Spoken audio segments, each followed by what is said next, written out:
Okay बच्चों, तो last class तक मैंने आपको एग्रीगेट टर्नओवर का कैलकुलेशन सिखाया था कंपोजिशन स्कीम में। अब बेटा उसी एग्रीगेट टर्नओवर के अंदर एक टॉपिक को और डिस्कस कर लेते हैं ताकि हम उसको पूरा कंप्लीट कर लें। आपको याद हो तो मैंने आपको बोला था कि जो एग्रीगेट टर्नओवर होता है वो पर्सन को ऑल इंडिया बेसिस पे ही कैलकुलेट करना है। तो इसका इंटरप्रिटेशन वैसे मैं पहले दे भी चुका था, एक बार और मैं आपको क्लियर कर रहा हूँ इसके ऊपर।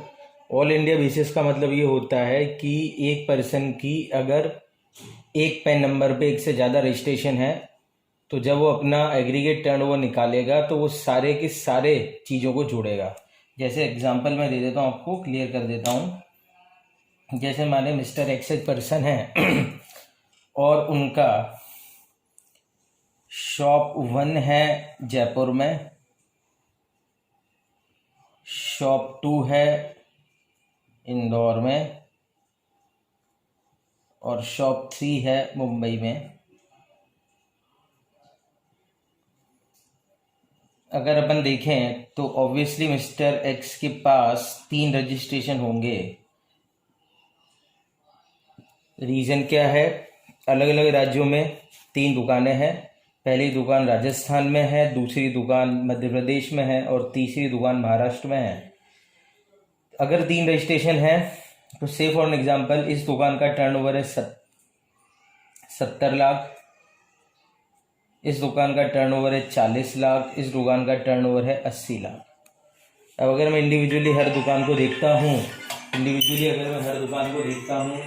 तो हर एक दुकान का टर्नओवर 1.5 करोड़ से इंडिविजुअली नीचे है। अगर अब हर एक दुकान का टर्नओवर 1.5 करोड़ से नीचे है तो क्या मिस्टर एक्स कंपोजिशन में आ सकते हैं? तो जवाब है नहीं, क्योंकि जब ये अपना एग्रीगेट टर्नओवर निकालेंगे तो सभी की टोटल कर लेंगे और यहाँ पे अगर आप टोटल देखोगे तो 8 7 15 1 करोड़ 90 लाख है, तो वो कंपोजिशन स्कीम में एप्लीकेबल नहीं हो सकते।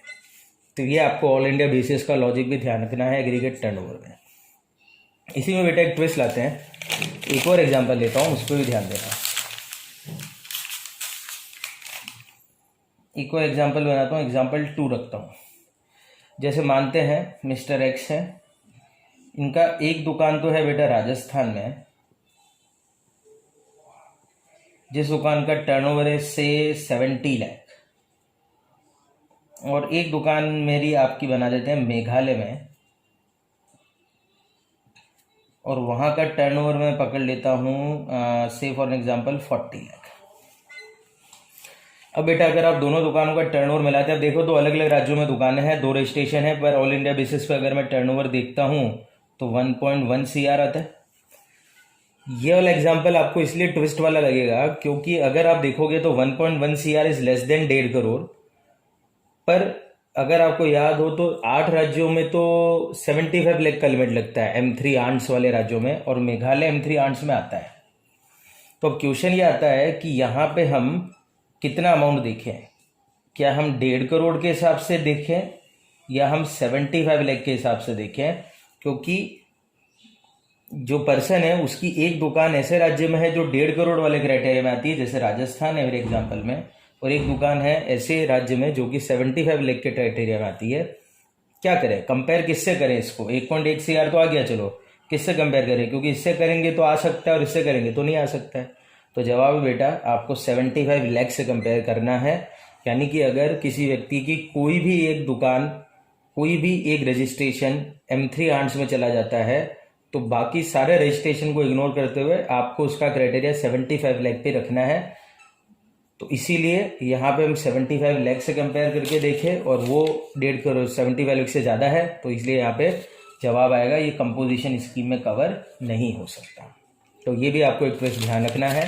तो ये ऑल इंडिया बेसिस का कॉन्सेप्ट है। अब जाकर आप एग्रीगेट टर्नओवर निकालने के लिए पूरी तरह से तैयार है। तो बेटा अब यानी कि देखा जाए तो कंपोजिशन स्कीम का जो पहला टॉपिक है वो खत्म हो गया, कौन कंपोजिशन स्कीम में एलिजिबल है। ठीक है, अब बेटा मैं आज आपके लिए दूसरा टॉपिक जो नया वाला लेके आया हूँ वो अब क्या है। अब देखिए, मानते हैं कि मान लीजिए आपकी कंपोजिशन स्कीम में आप आ गए, तो करंट ईयर में आपको कितना कंपोजिशन स्कीम के हिसाब से टैक्स देना पड़ेगा। तो मैं आपको बताने वाला हूँ rate of current year composition tax. ध्यान रखना बेटा, मैं कंपोजिशन वाले टैक्स को कंपोजिशन टैक्स के नाम से मान रहा हूँ, है तो जीएसटी मतलब ये भी, पर मैं उसका नाम रख रहा हूँ कंपोजिशन टैक्स। तो मतलब मैं अब आपको बता रहा हूँ कि सब मेरा टर्नओवर लास्ट ईयर 1.5 करोड़ तक था, अब मैं कंपोजिशन स्कीम में आ गया करंट ईयर में, तो करंट ईयर में मेरे को टैक्स कितना देना है, जीएसटी देना कितना है, जीएसटी नहीं देना, मतलब सॉरी कंपोजिशन टैक्स कितना देना है, क्योंकि जीएसटी तो बेटा उसको कहूँगा जो रेगुलर देता हूँ मैं, O-I, मैं तो कंपोजिशन में आ गया हूँ, तो इसीलिए मैं इस टैक्स का एक नाम रख रहा हूँ जिसको आप कहोगे कंपोजिशन टैक्स कितना देना है। तो ये जो रेट है वो दी गई है बेटा एक रूल में, और वो रूल नंबर है 7। तो अब मैं आपको बताता हूँ कि किस रेट से मुझे कंपोजिशन टैक्स करंट ईयर में देना पड़ेगा। अब मेरे ऊपर बेटा कौन सी रेट लगेगी ये पूरी तरह से डिपेंड करेगा मैं कौन से टाइप का व्यापारी हूँ। पहला केस, अगर मैं कोई मैन्युफैक्चरर हूँ तो मुझे बेटा 0.5% पे करना है of my turnover in state. मतलब मुझे क्या करना है, जितना भी मेरा टर्नओवर है राज्य का, जितना भी मेरा टर्नओवर है राज्य का, उसका 0.5% मुझे क्या करना है, कंपोजिट टैक्स देना है। यानी कि मुझे एक एक सप्लाई पे टैक्स नहीं देना, मेरे को अपना साल भर का आराम से टर्नओवर कैलकुलेट करना है और टर्नओवर के 0.5% सरकार को कंपोजिशन टैक्स के नाम पर देना है। इसी तरह से अगर बेटा मैं रेस्टोरेंट सर्विसेज दे रहा हूँ, रेस्टोरेंट सर्विसेज दे रहा हूँ, तो फिर मुझे 2.5% देना है of turnover in state. Again वही लैंग्वेज है, टर्नओवर इन स्टेट वर्ड पे ध्यान देना। तो 2.5% देना है बेटा। तीसरा हो गया मेरा अदर सप्लायर। इसके अलावा अगर मैं और कुछ भी हूं इन दोनों के अलावा, तो फिर मुझे देना है अगेन 0.5%। पर अब ध्यान से सुनना, मेरा वर्ड क्या है, of taxable supplies of goods और सर्विसेज। तो अगर मैं अदर कैटेगरी में आता हूं, दैट इज मैं अदर सप्लायर बनता हूं, तो मुझे देना है 0.5% अपनी सप्लाईज की। कौन सी सप्लाईज, टैक्सेबल सप्लाईज का 0.5%। यहाँ पे आपको नोट करना है, यहाँ पे दोनों जगह वर्ड है टर्नओवर इन स्टेट, और यहाँ वाले में जो वर्ड मैंने यूज करा है वो है taxable supply of goods and services. तो ये है मेरी रेट करंट ईयर में कंपोजिशन टैक्स कैलकुलेट करने की। अभी मैं आपको सब समझाऊंगा धीरे धीरे। अभी ये बेसिक रेट मैंने आपके सामने लिख दी है। ये बेटा जो रेट दी गई है रूल 7 में वो सीजीएसटी की रेट है केवल, यानी कि ये जो 0.5% है वो सीजीएसटी के नाम पर मुझे देना है, क्योंकि जीएसटी में सीजीएसटी और एसजीएसटी दोनों इंक्लूड होते हैं। तो इसीलिए बेटा जितना भी ये रेट होगा उसके अंदर आप और इतना का इतना और ऐड कर दीजिए। मतलब कि अगर इफेक्टिवली मैं बोलूं तो ये आधा प्लस आधा, यानी कि ओवरऑल रेट बेटा 1 रहेगी। इधर देखा जाए तो 2.5 प्लस 2.5, ओवरऑल रेट कितनी हो जाएगी 5, और इधर भी आधा प्लस आधा मिलाकर ओवरऑल रेट क्या हो जाएगी 1। ध्यान रखना। तो यानी कि अगर केवल कोई आपसे कंपोजिशन टैक्स की रेट पूछता है तो आप बोलोगे केवल सीजीएसटी के बेसिस में देखो तो आधा 2.5 और आधा है, पर ओवरऑल रेट ये नहीं है। आधा 2.5 और आधा नहीं बोलूंगा मैं बोलूंगा 1, 5 और 1। तो जब मेरे को कैलकुलेशन करनी है तो बेटा मेरे को फिर 1, 5 और 1 यूज करना है, क्योंकि मेरे कोर्स में एसजीएसटी एक्ट है नहीं, तो उसकी रेट दे नहीं रखी होती कभी भी। पर जब मैं कैलकुलेशन करूंगा तब मैं पूरा टैक्स निकाल के बताऊंगा। तो मैं क्या करूंगा, 1% निकालूंगा और 5% निकालूंगा और इधर भी 1% निकालूंगा। इधर 1% में निकालूंगा अपने टर्नओवर इन स्टेट का, इधर मैं 5% निकालूंगा टर्नओवर इन स्टेट का, और इधर मैं 1% निकालूंगा turnover of taxable supplies of goods का। ध्यान रखना, इधर मैं केवल निकालूंगा, इधर देखना वर्ड में बार बार कह रहा हूं, इधर टर्नओवर इन स्टेट, उधर है टैक्सेबल सप्लाईज। अब ये इसका क्या लॉजिक है वो अपन को समझने की कोशिश करनी है। तो लेट्स मूव फॉरवर्ड।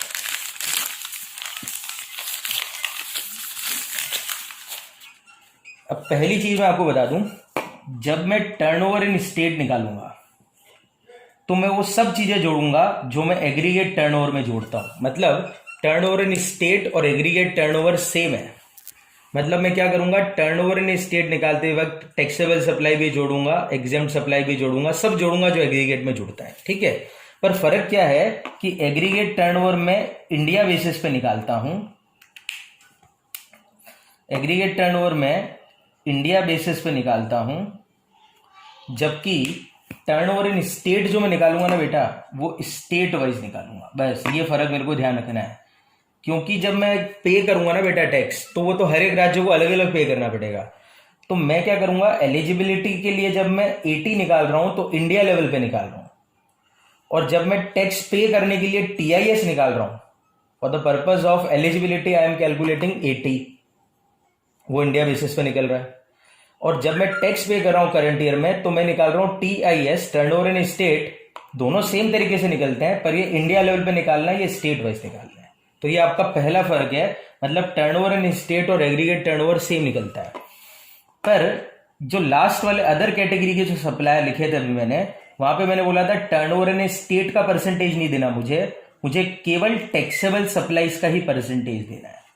तो फर्क क्या हो जाता है, मैं अब आपको समझाता हूं। दो जगह पे जब मैं मैन्युफैक्चरर हूं या फिर मैं रेस्टोरेंट सर्विसेज देता हूं, तो मैं परसेंटेज दूंगा किसका, टर्नओवर इन स्टेट का। और जब मैं अदर कैटेगरी का सप्लायर हूं, तो मैं परसेंटेज दूंगा किसका, टर्नओवर इन स्टेट का नहीं दूंगा, टर्नओवर ऑफ टैक्सेबल सप्लाईज दूंगा। अब दोनों के चक्कर में क्या फर्क पड़ता है, वो कैलकुलेशन में आपको समझाता हूं, तो आप कैलकुलेशन पे अब ध्यान देना। तो जैसे से for an example 1, mister x, तो मैं मिस्टर एक्स हूं, मैन्युफैक्चरिंग का काम करता हूं। करंट ईयर 2021 में मैं खड़ा हूं। अब सबसे पहले बेटा मैं करंट ईयर में क्या चेक करूंगा, पहले तो मैं कंपोजिशन में आऊंगा कि नहीं ये चेक करता हूं। तो से फॉर एग्जांपल मेरा प्रीवियस ईयर का एग्रीगेट टर्नओवर निकाल के देखा होगा मैंने। फिर पहले मैं करंट ईयर 2021 जब चालू होगा, तो उसकी शुरुआत में मैं ये देखूंगा मैं कंपोजिशन में आ भी सकता हूं कि नहीं। तो इसके लिए मैं अपना लास्ट ईयर का टर्नओवर निकालूंगा, कौन सा वाला एग्रीगेट। तो मेरा लास्ट ईयर था 1920, से फॉर एग्जांपल मेरा टर्नओवर 1 करोड़ आ गया। तो बेटा मैं करंट ईयर में कंपोजिशन में चला गया। अब ये कैलकुलेशन आपने पहले ही सीख ली, इसको छोड़ो, एलिजिबिलिटी की बात नहीं चल रही। अब करंट ईयर में जब मैं पे करूंगा तो क्या होगा, उसकी बात चल रही। तो जैसे मैं करंट ईयर में कंपोजिशन में आ गया, तो अब करंट ईयर में मेरे को गवर्नमेंट को क्या पे करना पड़ेगा बेटा, कंपोजिट टैक्स।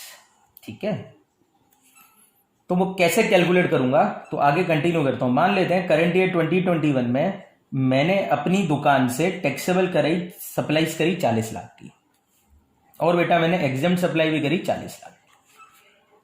ठीक है, तो मैंने करंट ईयर 2021 में 2 सप्लाईज करी अपनी शॉप से, टैक्सेबल और एग्जेम्प्ट 40 लाख। अब मेरे को अगर अपना कंपोजिट टैक्स कैलकुलेट करना है, तो क्योंकि बेटा मैं मैन्युफैक्चरर हूं, तो मेरी रेट तो हो गई 1%। अभी बताइए मैंने आपको कि करंट ईयर में कंपोजिट टैक्स मेरे को 1% देना है। किसका बेटा 1% देना है, टर्नओवर इन स्टेट का। और टर्नओवर इन स्टेट का मतलब क्या होता है, जैसे एग्रीगेट निकलता है, मतलब मेरी सारी सप्लाई जुड़ेगी। यानी कि यहां पे अगर मैं अपना टर्नओवर ऑफ स्टेट निकालूं, तो वो कितना आ जाएगा बेटा, 80 लाख। ये दोनों जुड़ जाएंगे। तो 80 लाख का 1% मुझे पे करना है, दैट इज से एग्जाम्पल कितना हो गया, 80,000 हो जाएगा, 80,000 रुपीज आ जाएगा। तो ये मेरा कंपोजिट टैक्स हो जाएगा इस एग्जाम्पल के अंदर, जब मैं मैन्युफैक्चरर हूं। ठीक है बेटा, अभी सेम क्वेश्चन को मैं बदलता हूं। अभी एग्जाम्पल में कुछ भी चेंज नहीं कर रहा हूं, है ना। ठीक है, अब मैं उल्टा करता हूं, मैं मैन्युफैक्चरर नहीं हूं, मैं रेस्टोरेंट चलाता हूं। ठीक है, सब कुछ सेम रखता हूं। वही लास्ट ईयर मेरा टर्नओवर 1 करोड़ था, 1.5 करोड़ से नीचे, तो करंट ईयर में कंपोजिशन में आ गया, मैं अपना कंपोजिट टैक्स निकाल रहा हूं। करंट ईयर में मैंने रेस्टोरेंट से 40 लाख की टैक्सेबल, 40 की एग्जेम्प्ट सप्लाई करी। अब मुझे कितना कंपोजिट टैक्स देना है, तो जवाब बेटा क्या आएगा, रेट बदल के हो जाएगी 1 की जगह 5, 2.5 और 2.5 5 हो गई। और टर्नओवर और स्टेट यहां पे भी निकालना है, यानी यहां पे भी मुझे 80 लाख का ही 5% देना है। दैट इज अगेन 5 लाख का 80 पर लाख का 5% हो जाता है मेरे ख्याल से 4 लाख रुपए। तो अब मेरा जो टैक्स आ जाएगा वो कितने रुपए का आ जाएगा, 4 लाख रुपए का आ जाएगा, अगर मैं रेस्टोरेंट सर्विसेज दे रहा हूं। दोनों एग्जाम्पल बता दिए, तो एग्जाम्पल 2 हो गए, मतलब आप इसको इसी तरह से नोट करना।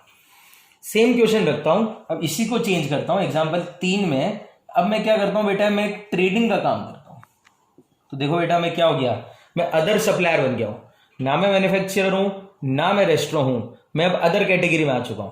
अब अदर कैटेगरी में आ गया, सारा डेटा सेम रख रहा हूं। अब वापस से मैं अपना टैक्स निकालता हूं, अगेन मेरे को 1% करना है।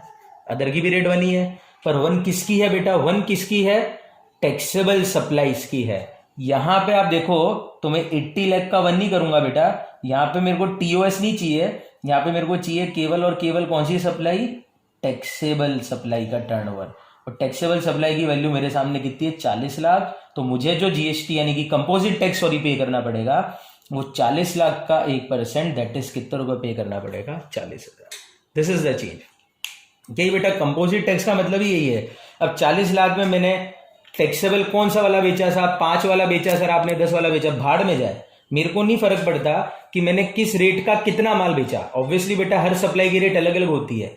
रेगुलर स्कीम वाले हर एक सप्लाई पे अलग अलग रेट से टैक्स निकालेंगे। जैसे मैंने 5 वाला बेचा तो 5 की रेट निकालनी है। यही फायदा मेरे को कंपोजिशन में आने का। कंपोजिशन में मेरे को इंडिविजुअल सप्लाई पे कोई टैक्स कैलकुलेशन नहीं करनी। मेरे को या तो अपने टर्नओवर ऑफ स्टेट का परसेंटेज सरकार को देना है या टैक्सेबल सप्लाईज का परसेंटेज सरकार को देना है। अगर मैं मैन्युफैक्चरर हूं तो टीओएस का 1% दे दूंगा। सरकार मुझसे अब ये नहीं पूछेगी कि आपने तो 10% वाला माल बेचा, 20% वाला माल बेचा। जैसे मान लो मैं कंपोजिशन का आदमी हूं, मैं खिलौने बेचता हूं, अब खिलौने की रेट मान लो 28% है, नॉर्मल रेट 28% है, पर मेरे को नहीं देना बेटा 28%, मेरे को तो देना है 1%, क्योंकि मैं तो कंपोजिशन वाला हूं, ठीक है। पर रेगुलर वाला हूं तो मेरे को 28% पूरा जीएसटी देना पड़ेगा, जो भी खिलौनों की रेट होती है। तो ये फायदा होता है कंपोजिट टैक्स निकालने का। तो कंपोजिशन टैक्स निकालने के लिए मेरे को O माइनस आई नहीं करना, मेरे को सीधे टर्नओवर का परसेंटेज करना है। कौन सा टर्नओवर डिपेंड करेगा, मैं मैन्युफैक्चरर हूं या फिर मैं रेस्टो वाला हूं या फिर मैं अदर कैटेगरी में आता हूं। तो मैंने आपको ये समझा दिया कि कैसे निकालना है। तो ये जो बेटा कॉन्सेप्ट लगाना है ये करंट ईयर में लगाना है, जब मैं कंपोजिशन में आ गया हूं। तो मतलब मेरे पास 2 कैलकुलेशन हो गई। पहले तो मैं देखूंगा क्या मैं एलिजिबल हूं, जो पहले वाली कैलकुलेशन है। एक बार मैं एलिजिबल हो गया तो करंट ईयर में फिर उनको टैक्स देना पड़ेगा। कौन सा टैक्स देना पड़ेगा, कंपोजिट टैक्स देना पड़ेगा। तो वो कितना देना है वो रेट मैंने आज आपको बता दी, कितना मेरे को पे करना है। अभी बेटा ये अगेन कंपोजिशन में भी बहुत सारी बातें बाकी है, नंबर ऑफ इश्यूज आएंगे अभी, पर अभी ये इशू आपके सामने एक और जो कॉन्सेप्ट मैंने बताया ये आपको ध्यान रखना है। तो मतलब अभी तक कंपोजिशन के 4 लेक्चर के अंदर मैंने आपको 2 कॉन्सेप्ट क्लियर करे। मैं कब कंपोजिशन में आ सकता हूं, पहला कॉन्सेप्ट, और अगर मैं कंपोजिशन में आया तो करंट ईयर में मेरे को कितना टैक्स गवर्नमेंट को देना है कंपोजिशन स्कीम वाला। ठीक है, 2 बातें हो गई आपके सामने। तो ये आपको थोड़ा सा ध्यान रखना पड़ेगा जो आपका आज का लेक्चर है। थैंक यू वेरी मच बेटा।